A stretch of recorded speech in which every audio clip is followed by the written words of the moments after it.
It wasn't easy, and there was one point we didn't even have football at all, or didn't think football was going to happen at all. And many probably didn't think we were going to get here, but nonetheless, we are, as we are now approaching the NFL playoffs here after a crazy, wild 2020 season here in the new year, January 2021. We hope for bigger and better. We'll see, though. So far, maybe not too optimistic on some news leading into this game. But nonetheless, we are here at the NFL playoffs, and it is wild card weekend. The Pittsburgh Steelers sitting at 12-4 as they end up winning the AFC North this year after missing the playoffs the last 2 years. Will face off in a weird rematch of Week 17, but a different cast of characters playing in this game, you would assume, against the 11-5 Cleveland Browns, who will be appearing in the postseason. 2020 must have been actually a good omen for Cleveland, even if it wasn't for anybody else, because the Cleveland Browns appearing in the postseason for the first time in 18 years. January of 2003, actually, if you want to go off season or postseason there. Browns are there. So nonetheless, that brings up here our reason for this program to preview Steelers-Browns Wild Card Round here. I'm your host, Mike Asti, and this, of course, is Pittsburgh Sports Live and Steelers Now. And one benefit, Steeler fans may not like the Browns being in the playoffs, but one benefit for me, the Browns being there, is I get to actually do this with a friend and colleague, Jon Rudder, who joins me here to preview this game. Rudder, of course, coming at you from the fan down there in Cleveland. So, John, first off, I appreciate the time. Hope we can get your dog in this broadcast at some point there. I know he's on the couch behind me. And then how are you doing? Because, it's a new year, and I hadn't talked to you before we switched over. So how you been, man? Yeah, been good. 2020, not too bad for the Browns, as you mentioned. It's 2021 that's been quite the rocky start here so far. Been a tough 5 days start to the year. Several guys on the COVID list. Obviously, the news with Kevin Stefanski and several players. A couple more players being placed on that list today. Just a gut punch, because there was a lot of excitement that we're going into that wild card matchup on Sunday night. Sunday night, you have the primetime matchup, Steelers-Browns. You have the rivalry back. I think that a lot of people were anxious to kind of get back to those days because, it's been one-sided, right? That was like only the 8th win in 45 matchups between these two teams since 1999. So. It was definitely big brother picking on little brother there for the longest time. And, it was good to see them get the win. I think that a lot of people and a lot of teams or a lot of fans here in Cleveland were excited to see the Browns face off against the real Steelers because, look, they laid an egg in that first matchup, and we saw the progress that the Browns made from week 1 against Baltimore to that second matchup against Baltimore. And I think that there were a lot of folks, media, fans, and even the Browns themselves that were excited to see, all right, let's see how we stack up against these guys the second time around. It's going to be a different feeling in that matchup on Sunday night. It's going to be a different feeling for Browns fans and for the franchise because, again, they haven't been at this point in an NFL year in almost 2 decades. And I will definitely say I had to throw away an old bookmark tweet of mine that I feel like this is now a rivalry. Certainly you could argue it from last year with all the drama, but it really would take the Browns being competitive and being relevant in the NFL so the games would matter. That's why Steelers-Ravens was a rivalry for so long, that winning that game really was a big deal. Even the last few years with it beefed up drama-wise, Steelers losing to the Browns didn't really end up mattering for either team. In fact, the Steelers missing the playoffs the last 2 years with all the drama and all the injuries for them. So this is a long time coming for Cleveland. The Steelers also are hungry, needing to get into the playoffs this year, doing so, and a lot of these players not having this experience before. So maybe as even as you could imagine, granted the quarterback, of course, has experienced the postseason, unlike Cleveland's with Baker Mayfield. Jon Rudder joining me here from WEWS-TV there in Cleveland, and also the fan in Cleveland, Ohio here as we preview Steelers-Browns Wild Card Round. You mentioned entering this game and now it really being a rivalry. It also is nice that I feel like we can preview this game talking about the game, with it now being a rivalry about the game, with Myles Garrett shaking Mason Rudolph's hand. And That's kind of been the only thing that's been behind us on Twitter, it seems, going into this game. But before we get there, because, I mean, I don't know if maybe myself and the Steelers are kind of cursing you guys as well here now, reversing it, because I will also tell you I've had preview shows get scrapped because of COVID and having games moved around. So we'll see.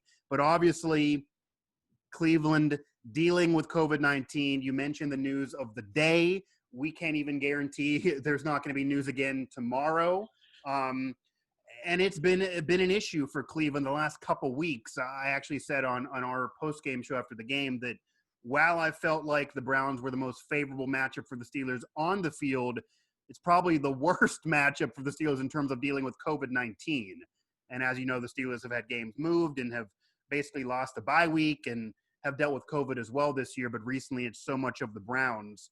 What do you know and what are you hearing from the Browns camp on their thought process in dealing with COVID-19 and how they're managing this? Because, of course, the Steelers had their backups in with Mason Rudolph starting and several other starters sitting in that game in Week 17. Ben didn't play, TJ didn't play, Cam didn't play, etc. They're going to try to be more full strength, you'd imagine, in this one. But the Browns, it's almost like they can't win for losing. It doesn't matter. They won the game. They held on despite the Steelers' comeback. But now they're going to be missing so many players with COVID. How are they dealing with it, and how much of an impact do you think it's going to have in this game? Because there are some key contributors for the Browns that now are going to be missing this game just because of the pandemic.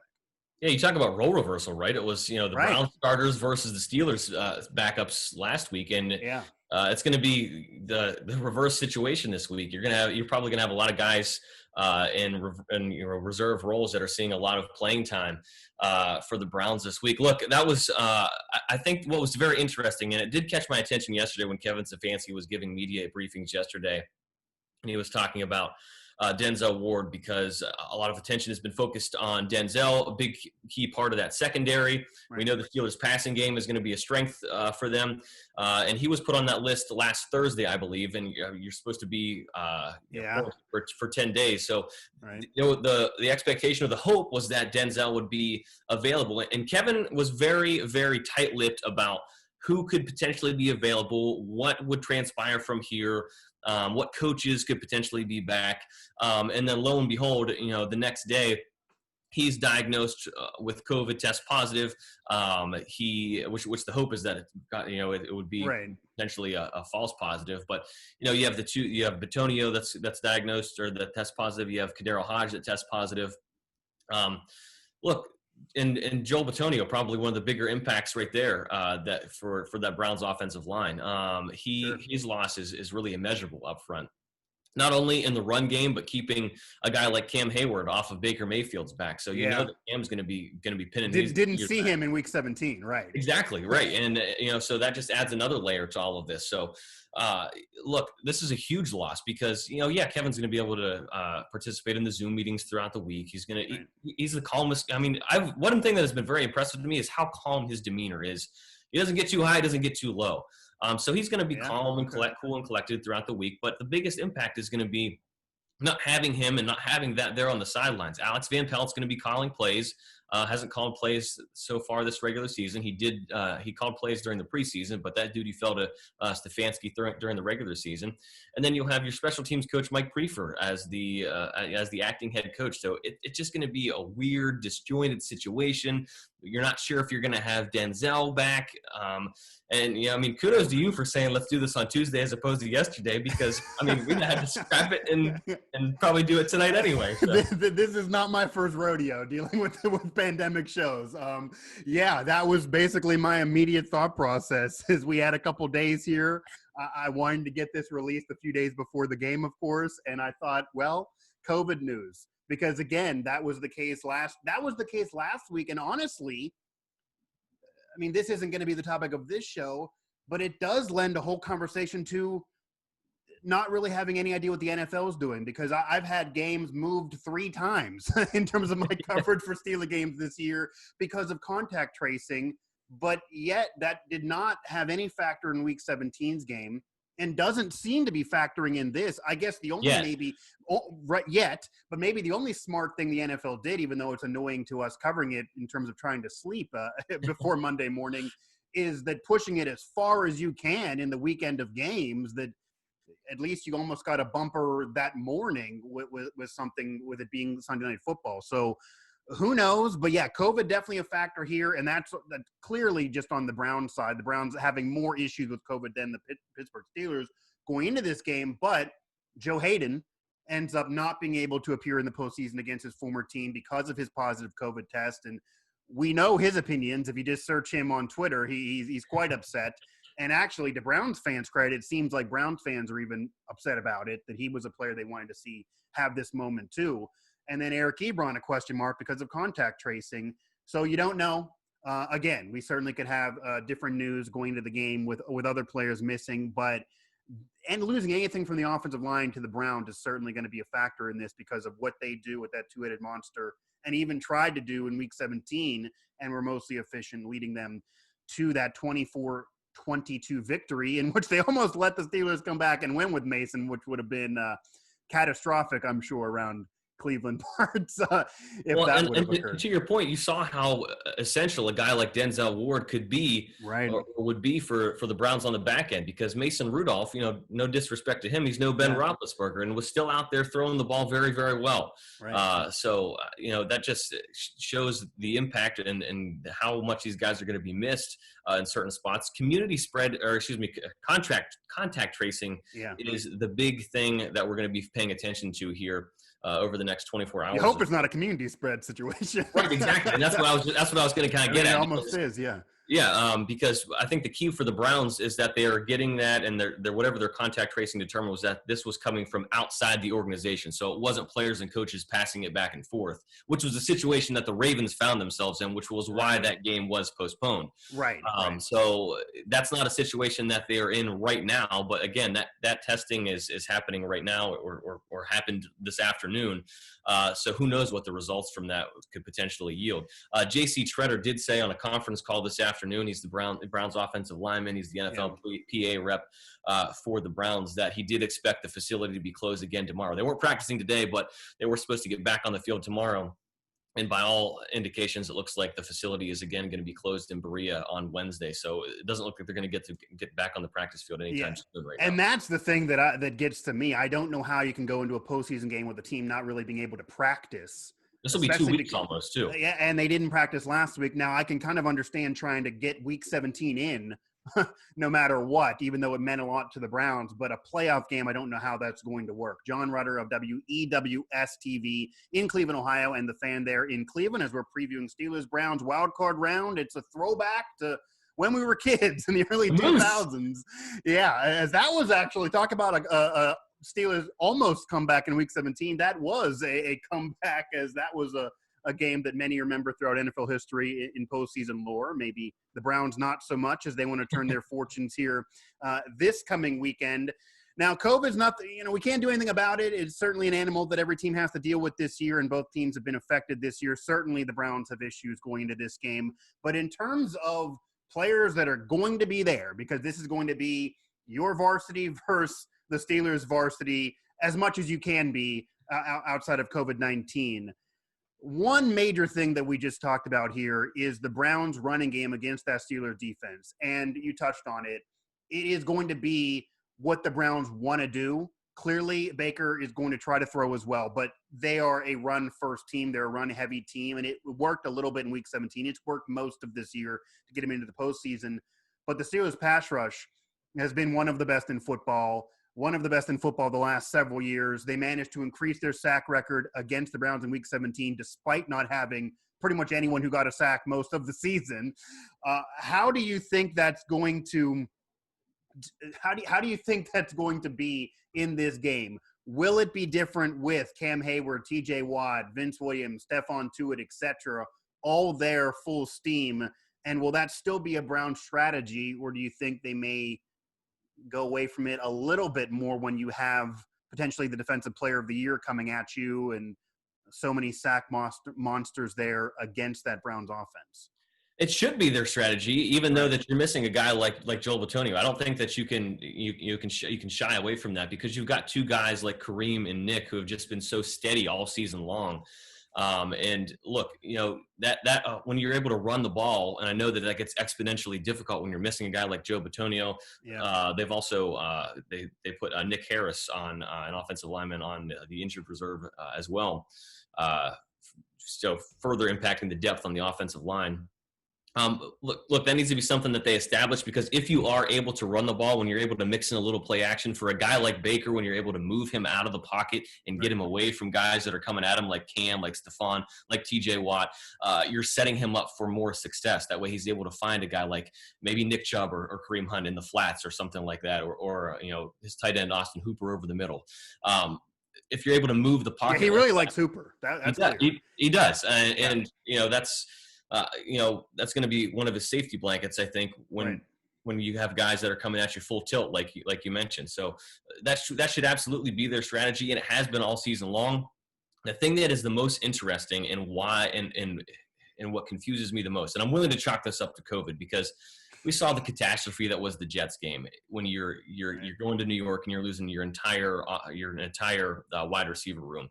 Right. That was a perfect opportunity to just run the ball down the Jets' throat, and they didn't do that. Now, I don't know if that was they tried it early and they weren't having success doing it. I don't know if they just went away from it that quickly. They were also playing from behind, but Baker threw the ball an exorbitant amount of times to a bunch of nobodies out there, which was very confusing, because to that point, Stefanski had really handled everything so adeptly. So it's going to be very interesting to see what their game plan is. But look, that's been your bread and butter all season long. You have to rely on that. Yeah, well, if they're going to be scared to run the ball and kind of tweak things for different defenses, I'd imagine it's not going to happen against the Steelers, because the Steelers. You also have to run the ball, because you can't leave with the issues that you have on that defense. You can't leave them out there on the field for any extended period of time.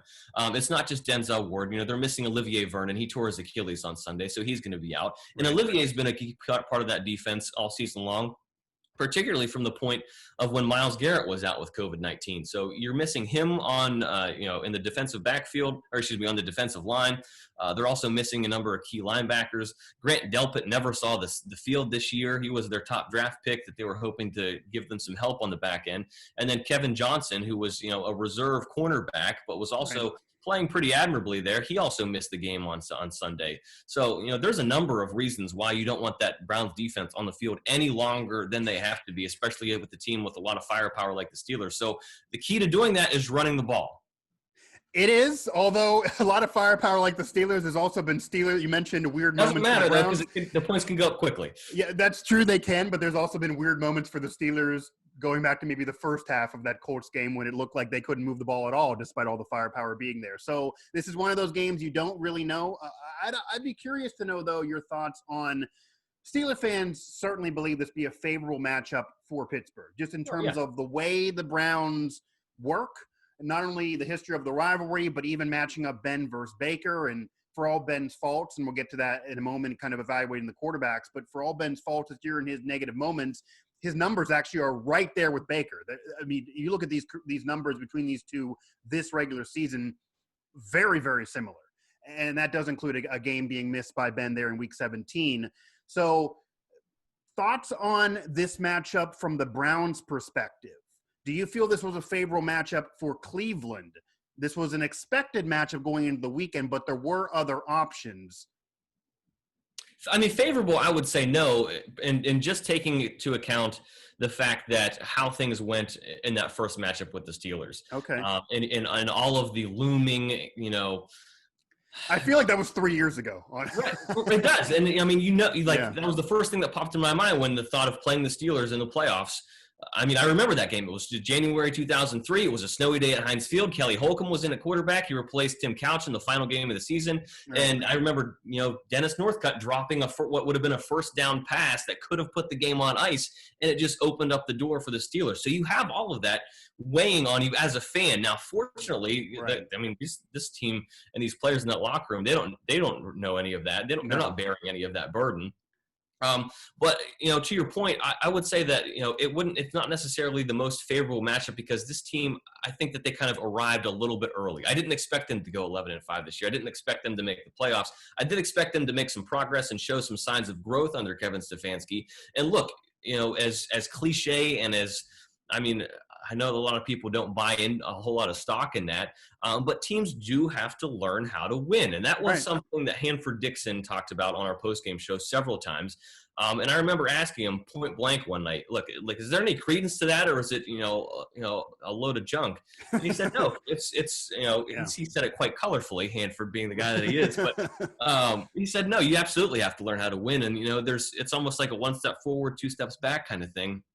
You take these lessons, and we saw it. They took one on the chin against the Ravens week 1, but they came back and rebounded with 4 wins. And they have the loss, to the Raiders in there, but then they come back and they put one on the Titans. And I think that was, that one made folks scared as well because we saw the Titans mount a rally in that game. Right. So, look, this team has made great strides this year. I didn't expect them to be to this point where they are. I think that is cause for excitement, though, moving forward for Browns fans, but it doesn't, ease your nerves at all going into a matchup Sunday. Specifically, you talk about a guy like Ben Roethlisberger. He's done it all, and there's no lead that he doesn't feel that he can overcome. There is no situation that he hasn't found himself in, and I think that when you have a guy like that who's under center, that just means that means so much for your team. It can't be settling for Browns fans either when every now and then when you look in Wikipedia, and of course this gets edited out every now and then as well, that it shows Ben Roethlisberger as the owner of the Cleveland Browns. And despite being from Ohio and playing college football in Ohio, he has absolutely owned an Ohio team. In fact, all the Ohio teams, especially the Browns, throughout his career. Up until recently, he had the most wins for a quarterback in Brown Stadium. And he only played there quite a year. So, that just shows you, the struggles that this franchise has gone through over the last 18 years. It's people talk about, all you have to do is go out and get his franchise quarterback. Well, if they grew on trees, I'm sure that a lot of people would go out and pick one off of the tree there, but it's just not that easy. Look, they've tried to, they've tried to get their franchise quarterback a number of times, and it hasn't worked out that way for one reason or another, whether it's Johnny Manziel or a guy getting injured. I was young at the time, but I was a big believer in Tim Couch, and if his team wasn't so awful, he might have had more success. And I think, believe it or not, after Baker, I think it's Tim Couch that's the most wins against the Steelers because they've come so few and far between. Yeah, the history is certainly not in the Browns' favor, but it does bring a situation of there's no pressure on the Browns. Just getting into the postseason is reason for excitement. There's not going to be any Browns fan that's going to be mad or throwing anything if you'd lose this playoff game to the Steelers because they probably didn't expect to be in this situation. The only reason would be because it would have been against the Steelers. The only reason that angle would be because it was against – if this was against the Bills or the Dolphins, anybody else, you're playing with house money at this point. But it's the Steelers, and you want to beat. Absolutely. And there is pressure, though, on the Steelers. It's even greater in terms of missing the last couple years. Veterans there, a lot of contracts in flux in the offseason. Ben's career potentially in flux moving forward. They definitely have pressure to get this done now. We will see, though. Jon Rudder of WEWS and the fan there in Cleveland. Mike Asti here on Pittsburgh Sports Live. And, of course, Steelers Now. Now, we talked about the quarterback position. You talked about that being why the Browns have gone through this 18 years without a postseason appearance. Really, it's a quarterback-driven league. They've not been able to find that franchise guy for whatever reason, some on the field, some off the field. I'd imagine the Browns feel like they have that guy right now in Baker Mayfield leading them to the postseason this year. He's been there now a few years, seemingly getting better each individual season and doing it this year without the full weaponry that was brought for him with OBJ being injured early in the season and missing most of this year. So looking at Baker Mayfield, though, especially in this matchup as that young AFC North quarterback versus the Hall of Famer, you look at their numbers this year. Baker, 3,563, 26 TDs, 8 picks, 95.9 quarterback rating this year. Not bad at all. But Ben, who was much criticized most of this season, including by myself, 3,803, 33 TDs, 10 picks, 94.1. Very similar season that shows you the difference of expectations in terms of how one could be viewed as good versus bad. But what are your thoughts on Baker Mayfield and your evaluation of him throughout his career to this point, and especially this year? Because while he led them to the postseason, it wasn't always good for Baker this year. In fact, he was, I believe it was 7 for 15 or 18 in the first half of the game in week 17, that if they would have lost to Mason Rudolph, I feel like Baker would be hearing some venom right now that Mason Rudolph outplayed you. You lost. You let the Steelers come back because you didn't get it done enough in the first and second half, and that was the case. He didn't have that great of a day. But he got him in the playoffs, which is the goal.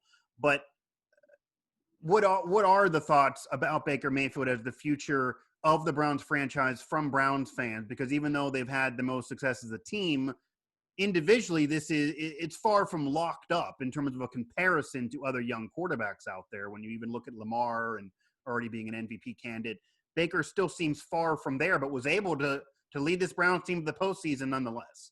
Yeah, for sure. And I think that, I guess the answer to that is, I would phrase in another question is, does that he necessarily have to be that when you have a team built like the Browns currently are constructed with Kareem Hunt, if you're able to get some pieces for that defense. And I made the comparison to Ben Roethlisberger a lot early on in the season for Baker, because I looked at the Steelers and I was like, look, Ben's not throwing it all over the yard. Like, and he doesn't necessarily have to. Like, he'd come back from the elbow surgery. There have been some questions about the deep ball. So he was making do with the running game and a short passing game. And the Steelers were 11-0. And I thought that, I was like, look, that's the perfect comparison right there. Is, look, he doesn't have to be put it all on his back. If you give him the weapons in the perfect, in the certain, and you put him in the best situation that he can be in to win. And I think the biggest thing moving forward for Baker, look, they're obviously going to pick up the option, right? They don't have, moving forward, that's, what the future is going to hold. Where the key is going to be is next year for him, because this will be the first time that he'll have a quarterback in an offensive system for 2 straight years. So I think that's going to be key for him. And the first time there's going to be expectations on a Browns team. I mean, it could very well be that he ends up playing better, but they don't make the playoffs. That could very well be possible. But when you make the postseason, I'd imagine Browns fans are now going to expect wild card round at minimum moving forward. Yeah, absolutely. And I think that you're doomed by your own success, right? Because you did make the playoffs and you may have arrived a little bit earlier.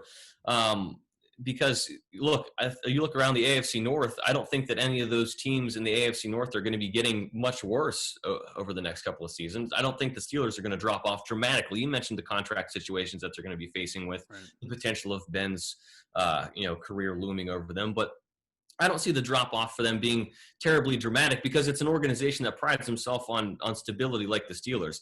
I think Baltimore is still going to be there, and I think Cincinnati is going to be better when you get a healthy Joe Burrow back and they add some pieces in the draft, and with free agency. So the road is only going to get tougher. So his work is certainly cut out for them. But Kevin Stefanski has done a great job at finding out what Baker likes to do, getting him out of the pocket, running the ball, and taking the pressure off of him. And if you're able to get some pieces for your defense who's able to get a stop, or get stops and get the ball back. Look, a lot of the Browns' success early on was predicated on Myles Garrett forcing turnovers, right? When you give the ball, you give your offensive more possessions, they're going to have more chances to put the ball in the end zone. And I think that we saw, those things work nicely hand in hand. So that might be their game plan moving forward. That's another reason why these teams are almost mirror images, except for the age difference of the two quarterbacks, where the Steelers' game plan is pass rush and create turnovers defensively. They may bend a little bit, and that's similar mentality for the Cleveland Browns as well here. Steelers-Browns wild card round. The 11-5 Browns are in the postseason for the first time in 18 years. Baker Mayfield getting them there, something that hadn't happened with any of the Browns quarterback in those last 18, including Johnny Manziel, going back to Tim Couch, etc., making that postseason run back in January 2003, the last time for the Browns. Kelly Holcomb involved in that game. Steelers 12-4 winning the AFC North here. Jon Rudder and Mike Asti here. And John, as we round things out, do you expect any different of a game plan, though, in terms of the passing game for Cleveland? Because one thing that it confused me in the Week 17 game, especially with so many Steelers veterans not playing, one of the few veterans that did play, a normal starter, was Minkah Fitzpatrick. And Baker Mayfield basically said, well, to have some fun, I'm just going to throw it Minkah's way almost exclusively in the first half, which to me didn't seem like the wisest move. It didn't end up killing them, and it was fun for us watching the moxie of Baker. I love him too, but I'd imagine that Hillgrove have the classic call in that first matchup when Baker threw the interception to Minkah. Right. Steelers fans have been wondering where Minka Fitzpatrick's been all year, and Baker Mayfield just find him. It might not be the guy that you're trying to go after because of his ability to make the splash plays on defense. Yeah. I know he's not scared to go after him, that's for sure. Clearly not, and Minka actually had such extension in that play near the end zone that he almost single-handedly tipped it with nobody else around.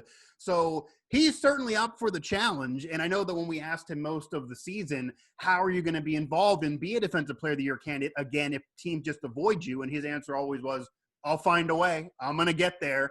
And he has most of the year, but it's certainly easier when the quarterback's going after you intentionally.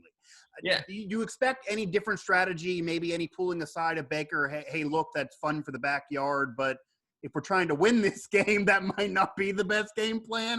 Clearly it's a run-first team, but Baker has to be better and has to be smarter, I'd imagine, for the Browns to win.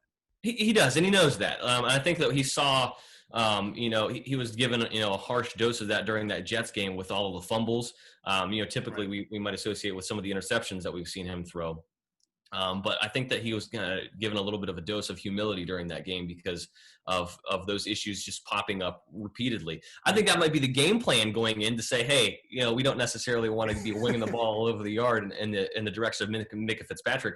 But I do expect him, when he does throw, to look for familiar targets like Austin Hooper, specifically Jarvis Landry, though, because Jarvis Landry is going to be key. Rashard Higgins is also going to be a target that he's going to focus on as well. And I think that might be interesting to see how those matchups unfold with Minka in the secondary and with the Steelers without Joe Hayden, because I'm not sure how, where Hayden typically lines up as far as going up against the team's number one, but he's got if you're grading receivers as far as the Browns are concerned, Jarvis is obviously one, but in terms of who Baker prefers to throw to, I would argue that it would be Rashard Higgins as well.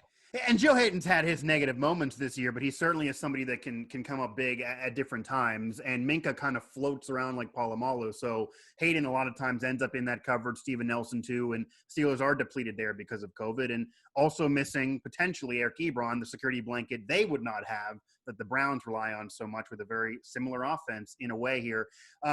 John, as we kind of wrap things up, and we touched on this a little bit to this point, it's kind of clear what the Browns want to do, but what would you say are some keys to this game for Cleveland, that if Cleveland wins this game, what happened and what has to happen for Cleveland to win? And then if Cleveland does not win this game, how maybe do you think this game, trekked along, aside from just being one of those cursed days again for Browns fans, aside from the curse rearing its ugly head, which doesn't exist anymore for the Cleveland City thanks to LeBron, but still does for the Browns. But aside from that, what would be a key for the Browns to win? And then if they don't, what do you think maybe occurred? This team has got to score points. I think that this team is not built to win a game like we saw on Sunday, right? I think that the only reason why we saw that outcome was because it was against a team full of a bunch of backups. Look, they're not built to win that 21-19 grinder. They're going to have to force turnovers. They're going to have Myles Garrett sack, get the strip sack on Ben Roethlisberger to get them an extra possession or two. Hopefully Denzel is able to play. And even if he is cleared to play, do you want a guy that hasn't been able to play or practice in 10 days on the field? They're going to have to score points and get themselves extra possessions by turnovers, by forcing turnovers, and keep that defense off the field as much as possible. Now, that kind of is a double-edged sword though, because the Steelers can score very fast with guys like Juju Smith-Schuster and with Chase Claypool on the outside as well. Does Cleveland need to not fall behind by too much early? Is this a situation where if the Steelers end up with now I'm not saying they're going to, because they certainly have taken a half or two to get their offensive going, and I would certainly say the Steelers would have a better chance of coming back and winning this game than the Browns would have to come back and win this game. Yeah, absolutely. This team is not built to play from behind. Yeah, it doesn't seem like the Browns would have a game plan if they're down 17 points going into the second half. It would almost be scrapping the run. Baker would have to have a legendary performance that would be remembered in Cleveland lore forever. If that would somehow change the course of that game. It does not appear that Cleveland is built to come back here. John, do you have a prediction for this game? I mean, obviously to come at there from Cleveland media, I don't want to get the fans mad at you here. Obviously, this is a game the Steelers are favored in, and it was a favorable matchup I would say even Cleveland would agree, for the Steelers entering this game just by, us talking here, covering these two teams. They are similar. I mean, it almost sounds like I could go on your show and you can go on mine, and we probably could analyze the same way despite the age difference for some of these players. They are similarly built. But it's Steelers-Browns. It's Sunday Night Football. This rivalry is going to be at its peak, really, that it's been in the last 20 years. This would certainly be a big moment for either franchise. And really, whichever one gets the win would have bragging rights they might care about, and whichever one gets the loss, they're going to hear about it for a while. Yeah, for sure. So it's definitely a big moment here. But how do you think this is going to shake out here? With I can't see this. Nothing assured. I can't see this falling favorably for the Browns, specifically with how the cards are stacked right now, regardless of how things move forward. They've already lost practice time. Last week, the Steelers are getting guys back that are healthy, have a little extra rest, and then you're going into a game not knowing who's going to be on the sideline as far as your head coach isn't going to be there, and you're not sure what else, what other guys are going to be available for you against your biggest rivalry in a playoff game. And that's disappointing because I was very anxious to see this rivalry really, really take the next step. We saw how ugly it could get last year, and that wasn't. I don't think that's what this rivalry is built on. We saw the Steelers-Ravens rivalry really pick up where that Browns-Steelers rivalry left off in 1994-95 when the team moved, and I think that there have been so many people in Cleveland just waiting for that to come back. And I think that they were finally like, this is our opportunity. We beat them in, regardless of whether or not you believe that those were the Steelers out there on Sunday. They beat the Steelers on Sunday to get into the playoffs, and they were thrilled about that, and they wanted to take it to them again on Sunday night. For all of the animosity between the two Steelers, between the two teams. Look, I've lived in Cleveland the last 5 years. I grew up not far from Pittsburgh. Aside from the success of the sports teams, they're very similar people, and very similar cities, Rust Belt cities that are reinventing themselves in different ways. And the people are very similar as well, hardworking, who take a lot of great pride in their sports teams. So I think that's what makes it sting even more as we go into a matchup that, Lord knows who the hell is on the field on Sunday. Yeah, you never know, and it's certainly not going in with their best foot forward. But nonetheless, I think the doomsday scenario would have been to lose to the Steelers in Week 17 and miss the playoffs. Getting this step of getting in is certainly big for Cleveland. It allows you to proudly wear that awesome starter jacket on Instagram. We're looking for some Pens gear. I don't know if you saw. I did see that. Yes, I will have to hit them up. That's fantastic. The old school Cleveland gear I'm seeing a lot from back in the early 90s there of people rocking that all over again. So, yeah, it is nice to see Cleveland, which is a city with the most loyal sports fans really in the world, and certainly have been through everything imaginable and stayed true, to be relevant again. So that's a positive. It's Sunday Night Football. The spotlight's going to be there. And I think also because of COVID, I don't think anyone's expecting the Browns to win this game. So if they would even keep this close, they would certainly earn a lot of people's respect. And then doing it again next year would certainly be big. But I think at the very least, Cleveland has rebirthed this rivalry, which they seemingly have been wanting to do for years now. And it actually has happened. And they're getting the Steelers to hate and care about the Browns, which I think is a positive. I think they maybe were kind of indifferent and didn't really care a couple years ago. And who knows? If they can somehow knock off Ben, it might be poetic justice for the guy that's from Ohio but has owned Ohio as a Pittsburgh athlete for so many years, to be the guy that maybe dethrones him in maybe his last playoff game. That would it is fun to finally be talking about football, specifically playoff football, here in January, as opposed to a coach and a GM search. I will say that.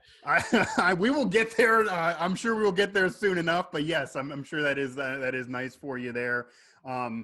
And John, I definitely appreciate the time, man. It's going to be an interesting game. We're going to be watching it. We're not going to be getting any sleep once again, as I'm getting burned with another primetime game, and you guys get a rare occasion on the primetime. I think it was, 2011 to have a primetime game against the Steelers for Cleveland.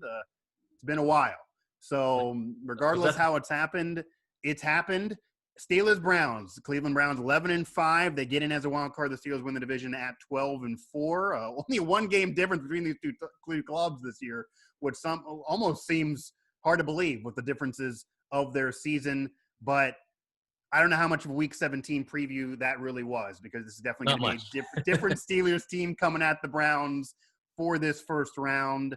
And it also seems like Mike Tomlin's just coming full steam, because he also made it very clear in his Zoom today that he doesn't care if he showed you some plays. The standard is the standard, right? Yeah, the standard is the standard. He doesn't care if he showed you some plays in Week 17. They're going to happen again. It's Novocaine. It's going to be you'll see it again. Right, we run 6 plays just like Novocaine. Straight beer always works. Yeah, that's basically the Tomlin way. So, yeah, that's my favorite movie out there with Any Given Sunday. So I appreciate the reference. Jon Rudder from WEWS-TV there in Cleveland, and also the fan in Cleveland, Ohio, Steelers Browns. And, the Browns get to play football in January. Browns media gets to talk about football and not a GM and coach search in January. So already a win-win for you guys in some respect, but we'll see who actually wins this on the field. Regardless, I think it's going to be an exciting night, regardless of the outcome. Obviously, we're hoping for a win here in Cleveland, but we know the odds that are stacked against us. But, it should be fun. Buckle up. I appreciate you having me, my friend. Absolutely, man. You take care. We'll see each other. We'll see each other soon enough as we can. Tell you, I didn't get your dog to make a cameo there, but tell Thunder. I think my girlfriend's been holding him down. Who was the purchaser of the starter jacket? I can't take full credit for that. Okay, I was gonna say he was the one that picked it out. I thought maybe it was her, so then I appreciate it from her, and I got to see that all over social. I didn't hate that, even with the color scheme that maybe wasn't the prettiest out there with that burnt orange and weird brown. She will wear her share of black and gold for hockey games, though. I will say. Okay. So we Pittsburgh fans, I'm sure, will appreciate that from that respect. But again, John, definitely appreciate the time, man. Thanks for having me, man. Appreciate it. That was Jon Rudder from WEWS-TV there in Cleveland, as well as the fan in Cleveland, Ohio. It is Steelers Browns. It does rebirth the rivalry, and it is going to be prime time, to say the very least. Sunday Night Football. We'll see who's there. Hopefully the game stays the course and ends up being played as scheduled. Certainly a lot to deal with, separate from the game and separate from the on-field action, but nonetheless a major moment for the history of the NFL, with Cleveland getting back in the playoffs, and certainly for Cleveland fans and Cleveland media. I definitely think the Steelers got this one too. It's the only game I think the Steelers are really secure in at least getting a playoff victory. I do feel this being a very favorable matchup for the Steelers with, as I was talking with John, you just hear it. They're very similarly built. Baker prone a little bit to make those mistakes, maybe as much as Ben, maybe even more so than Ben. Mason did outplay him on Sunday. His year has been very similar to Ben. He has less weapons, does have the security blanket. Their defense is depleted because of COVID. Their offensive line is depleted because of COVID. They don't even have their head coach there. A lot of pressure on the Steelers because of all of that, and also being the Steelers who usually beat the Browns in those big moments, that this feels like a Steelers win. I'm not saying they're going to dominate. I don't even know if I even want that. I'd like to see a barn burner in some respects, but I think the Steelers got to get this win. A lot of pressure on the Steelers to get this with this veteran group and the success of this defense over the years. If they do not come out on top with this win, it will take away from a lot of that individual success and a lot of the streak. Those teams have had postseason success in addition to those streaks. The Steelers have not, and now need it after missing for 2 straight years. A lot of young players, but also a lot of veterans who need this moment, may not have it again. A lot in flux, as John and I talked about, for the Steelers contractually in the offseason. The Browns are going to be the same group for years to come, you would figure. The Steelers certainly could be looking much different even this time next year than they are right now, even though I don't imagine them to drop off completely off the NFL map, but a lot of pressure to get that ring when you can. Not favored to do that, but are favored to beat the Browns here in the wild card round. So thanks again to John, my friend there, Jon Rudder, colleague of mine, West Virginia University colleague of mine, and also doing it big there in Cleveland media. So from around these parts, but doing it over on their enemy lines there, and does have a starter jacket for the ages, the championship starter jacket, nonetheless, of the result of this game and what the future may hold for the Browns. Hopefully he can keep rocking that jacket, because I don't mind seeing that. Whether I want to see the Browns in any more of these moments is maybe a different question. Make sure to hit us up all through social media. And, of course, bottom of the video, click that subscribe button here, Pittsburgh Sports Live. Easy to do so and free to do so, actually. So Thanks to our sponsors and YouTube also for making that possible.